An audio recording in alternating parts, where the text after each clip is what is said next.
Hello students, आज हम study करेंगे एल्कीन की ऑक्सीडेशन अभिक्रिया, एल्कीन में बहुलीकरण अभिक्रिया एवं एल्कीन में समावयवीकरण। जो फर्स्ट रिएक्शन है ऑक्सीकरण अभिक्रिया, जो एल्कीन है वो आसानी से क्या जाती है, ऑक्सीकृत होती है। ऑक्सीकारक जो है एल्कीन के डबल बॉन्ड पे अटैक करते हैं और जो उत्पाद है वो ऑक्सीकारक पर निर्भर करता है। अगर हम ऑक्सीकारक में परिवर्तन करते हैं तो हमें जो उत्पाद है वो भी क्या मिलेगा, अलग मिलेगा। कई एग्जाम्पल्स हैं, इसके द्वारा हम जो है एल्कीन पर ऑक्सीकरण अभिक्रिया को स्टडी करेंगे। आइए, फर्स्ट है दहन। इसमें क्या होता है, जो एल्कीन है उसकी क्रिया हम किससे कराएंगे, ऑक्सीजन से, और उत्पाद के रूप में आपको यहाँ मिलेगा carbon dioxide and water. 1 mole alkene के पूर्ण दहन के लिए जो है 3n/2 मोल ऑक्सीजन आवश्यक होती है। फिर है ओजोनीकरण। ओजोनीकरण की सहायता से जो है आप किसी ऑर्गेनिक कंपाउंड में डबल बॉन्ड की द्विबंध का पता लगा सकते हैं। तो ये क्या है, अणु में असंतृप्तता का टेस्ट। ओजोनीकरण में क्या होता है, जो एल्कीन है उसकी क्रिया हम ओजोन से करवाते हैं और यहाँ पे जो है ओजोनाइड बनता है। आप यहाँ देख रहे हैं रिएक्शन लिखी हुई है। तो यहाँ पे जब ओजोन से क्रिया करवाएंगे एल्कीन की तो यहाँ क्या बनेगा, ओजोनाइड। अब जो है इस ओजोनाइड का जो है हम जल अपघटन करते हैं तो ये पूरी रिएक्शन क्या कहलाती है, ओजोनोलाइसिस। अब जो है ओजोनाइड का अगर हम जल अपघटन करते हैं जिंक की उपस्थिति में, ये जो आप रिएक्शन देख रहे हैं यहाँ पे आपको लेना है, जिंक की उपस्थिति में जब हम इस ओजोनाइड का जल अपघटन करते हैं तो हमें एल्डिहाइड प्राप्त होता है।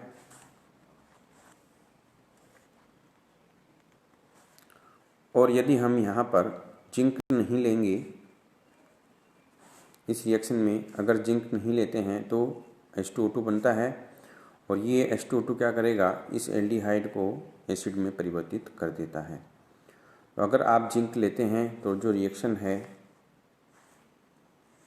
वो यहाँ पे स्टॉप हो जाएगी। जिंक लेने पर रिएक्शन यहीं स्टॉप हो जाती है। और अगर जिंक नहीं लेते हैं तो रिएक्शन आगे प्रोसीड करती है और हमें क्या मिलता है, फॉर्मिक एसिड।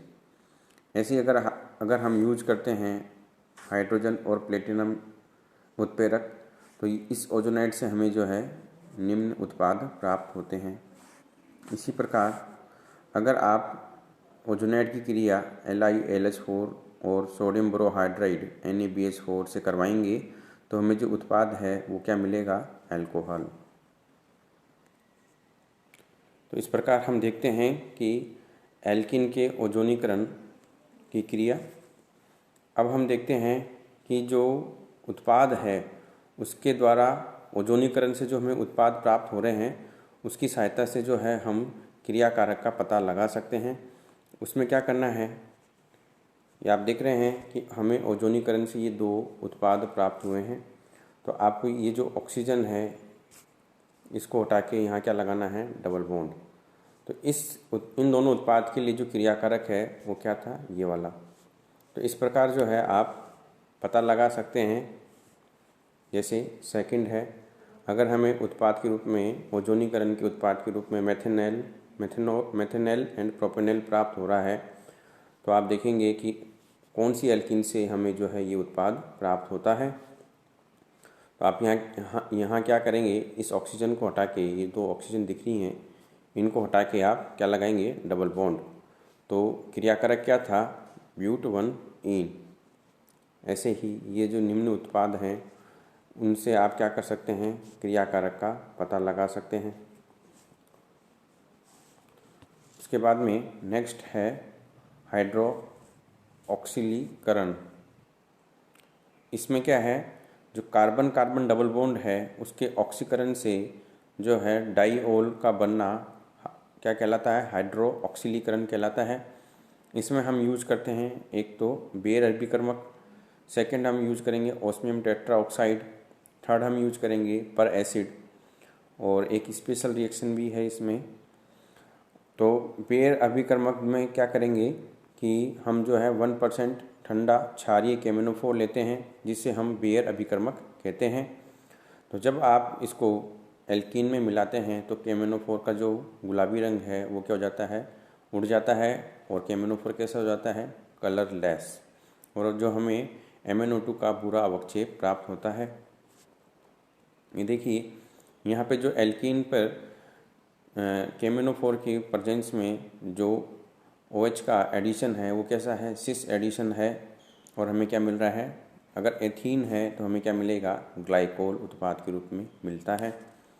ऐसे इसमें मैकेनिज्म है, ये किस प्रकार से ये मैकेनिज्म संपन्न होती है, ठीक है। उसके बाद में अगर आप ऑस्मियम टेट्राऑक्साइड लेंगे तो हमें भी इसमें भी जो उत्पाद है वो क्या मिलेगा, सिस एडिशन। कहने का मतलब है दोनों OH जो है एक साइड में आके जुड़ते हैं। अगर आप पर एसिड लेंगे, यहाँ पे आप देख रहे हैं, तो पहले तो इपॉक्साइड रिंग बनती है पर एसिड यूज करने पे, क्योंकि पर एसिड में आप देख रहे हैं यहाँ 3 ऑक्सीजन है, और ये वाला जो पेरोक्साइड बॉन्ड है ये क्या होता है, ब्रेक होता है, और ऑक्सीजन जो है डबल बॉन्ड पे आके जुड़ती है, तो इपॉक्साइड रिंग बनती है। उसके बाद में वाटर का अटैक होता है तो हमें एंटी एडिशन उत्पाद मिलता है, ट्रांस ग्लाइकोल के रूप में उत्पाद प्राप्त होगा।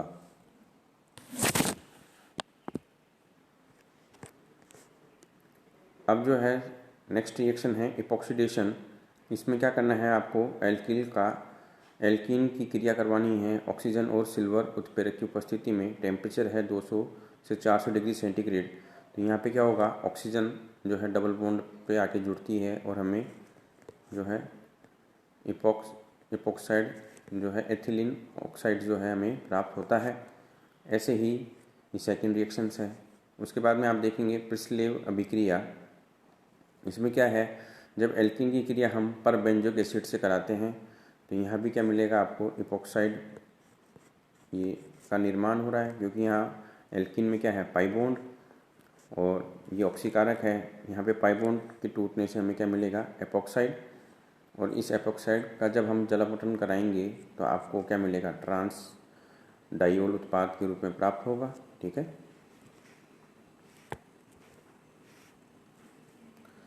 अब ये एक समराइज फॉर्म है कि अगर आप विपक्ष एल्कीन लेते हैं और उसमें जो है सिन एडिशन होगा, सम योग होगा क्रियाकारक का, तो हमें क्या मिलेगा, रेसेमिक मिश्रण मिलेगा। ऐसे ही विपक्ष एल्कीन पर जब ट्रांस एडिशन होता है तो हमें मीजो यौगिक मिलता है। ऐसे ही सिस एल्कीन पर जब सिस एडिशन होता है तो हमें मीजो यौगिक मिलता है, और अगर सिस एल्कीन पर ट्रांस एडिशन होता है तो हमें क्या मिलता है, रेसिमिक मिक्सचर। देखिए कौन कौन सी क्रियाकारक हैं जो एल्कीन पर सिस एडिशन करते हैं। उसमें है हाइड्रोजन, ऑक्सीजन, बेयर अभिकर्मक, और ऑस्मियम टेट्राऑक्साइड विथ वाटर। और जो एल्कीन पर जो ट्रांस एडिशन है उसमें कौन कौन से अभिकर्मक काम आते हैं, तो एक तो है हेलोजन, एक है HOX, एक है एसिटिक एसिड विथ वाटर, एक है Ag2O विथ वाटर। ये आप देख रहे हैं एग्जाम्पल में, जो सिस एल्कीन है उस पर जो ब्रोमीन का ट्रांस एडिशन होगा तो हमें रेसिमिक मिक्सचर मिलता है। ऐसे जो सिस एल्कीन है उसमें ड्यूटेरियम का जो है सिन एडिशन होगा तो हमें क्या मिलेगा, मीजो यौगिक मिलेगा। ऐसे ही ट्रांस एल्कीन है उसमें जो बेयर अभिकर्मक अभी हमने पढ़ा था 1% KMnO4, उसके कारण से जो है सिन एडिशन होता है तो हमें रेसिमिक मिक्सचर मिलता है। ऐसे ही ट्रांस एडिशन पे जब पर एसिड का एंटी एडिशन होता है, पर एसिड प्लस वाटर से क्या होगा, एंटी एडिशन होगा, तो हमें जो है मीजो कंपाउंड प्राप्त होते हैं। फिर है ऑक्सीकारक द्वारा ऑक्सीकरण। देखिए जो एल्कीन का ऑक्सीकरण है वो हम करवाते हैं अम्लीय परमैंगनेट और अम्लीय पोटेशियम डाइक्रोमेट के द्वारा। तो यहाँ पे आप देख रहे हैं जैसे फर्स्ट रिएक्शन है, तो इसमें जो है अगर फॉर्मिक एसिड बनता है तो वो आगे जाके ऑक्सीकृत होके CO2 प्लस H2O बनाता है। और यहाँ पे क्या करना है आपको, जो कार्बन कार्बन डबल बॉन्ड है उसको ब्रेक करना है। अगर एथिन आप लेते हैं और अम्लीय परमैंगनेट या अम्लीय डाइक्रोमेट लेते हैं तो एथिन का जब ऑक्सीडेशन होगा तो हमें यहाँ पे फॉर्मिक एसिड मिलेगा, जो कि फर्दर ऑक्सीडाइज होके CO2 प्लस H2O बनाता है। अब आप देखिए सेकंड एग्जांपल में जो है ये क्या है, प्रोपीन।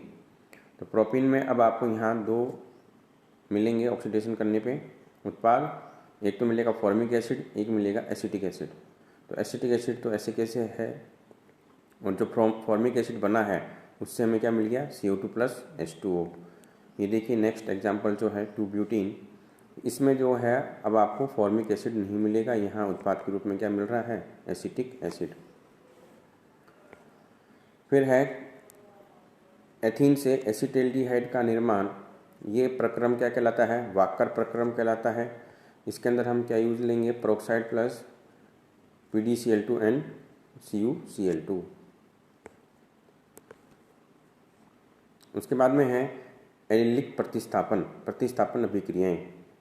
देखिए जो एल्कीन है उसमें जो एलाइलिक पोजीशन है, यहाँ पे आप देख रहे हैं ये डबल बॉन्ड है, और एलाइलिक पोजीशन ये वाला जो कार्बन है इस पे जो अल्फा H लगा हुआ है वो क्या है, एलाइलिक पोजीशन पर है। तो जब हम क्लोरीन या ब्रोमीन से 1 प्रोपीन की क्रिया करवाते हैं 500 डिग्री सेंटीग्रेड पर, तो हमें जो है एलिल क्लोराइड प्राप्त होता है उत्पाद के रूप में। यहाँ पे आप देख रहे हैं कि ये एक मुक्त मूलक प्रतिस्थापन अभिक्रिया है, ठीक है।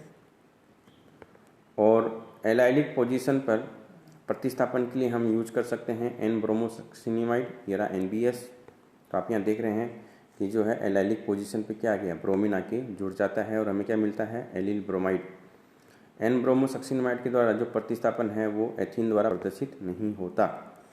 अब देखिए स्पेशल एग्जांपल, टोलुइन पे जब हम NBS लेंगे तो यहाँ पे जो है बेंजीन में डबल बॉन्ड होता है, तो ये वाला H जो है वो एलाइलिक पोजीशन पर है, तो यहाँ पे हमें ये उत्पाद प्राप्त होता है, ठीक है। देखिए सेकेंड रिएक्शन में क्या हो रहा है, यहाँ पे जो डबल बॉन्ड द्विबंध दिख रहा है आपको, यहाँ इसके पास में है एक H, तो यहाँ पर है एक H यहाँ है, लेकिन इस H के निकलने से हमें जो है अधिक स्थायी मूलक प्राप्त होता है, फ्री रेडिकल प्राप्त होता है, इसलिए हमें ये वाला उत्पाद प्राप्त होगा। फिर है बहुलीकरण एल्कीन का। तो एकलक के संघनन से क्या मिलते हैं, बहुलक बनते हैं। और ये देखिए आप एथीन है, तो एकलक के जुड़ने से हमें क्या मिल रहा है, बहुलक। तो एथीन के जुड़ने से हमें क्या मिल रहा है, पॉलीएथीन मिल रहा है। ऐसे ही हम जो है जिगलर नाटा उत्प्रेरक भी यूज करते हैं, तो हमें क्या मिलता है,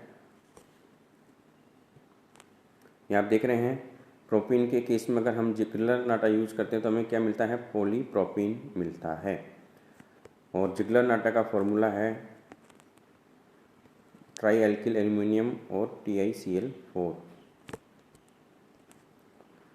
देखिए ये जिगलर नाटा की स्ट्रक्चर है,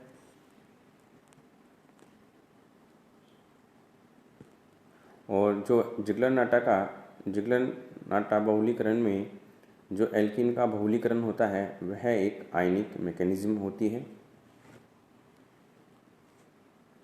देखिए जो एल्कीन का बहुलीकरण है वो कोई भी बहुलीकरण जो है वो 3 प्रकार से हो सकता है। उसमें 3 प्रकार के मैकेनिज्म लगती हैं। एक तो होता है फ्री रेडिकल बहुलीकरण, एक होता है आयनिक, और आयनिक में 2 प्रकार के हैं, धनायनिक एंड ऋणायनिक संकलन बहुलीकरण। हम जो है फ्री रेडिकल बहुलीकरण को देखते हैं। आप यहाँ देख रहे हैं एल्कीन का जब हम बहुलीकरण कराते हैं पेरोक्साइड की उपस्थिति में तो हमें क्या मिलता है, पॉलीथीन मिलता है एथीन का। तो इसमें क्या होगा, पहला स्टेप होता है श्रृंखला प्रारंभन पद, जिसमें फ्री रेडिकल जनरेट होता है। ये जो बंध है वो किससे जनरेट हो रहा है, पेरोक्साइड के बंध के टूटने से यहाँ पे फ्री रेडिकल बन रहा है। फिर जो सेकंड स्टेप है श्रृंखला संचरण पद, तो ये जो फ्री रेडिकल बना है वो क्या करेगा, एल्कीन से जुड़कर जो है नेक्स्ट फ्री रेडिकल को जनरेट करता है।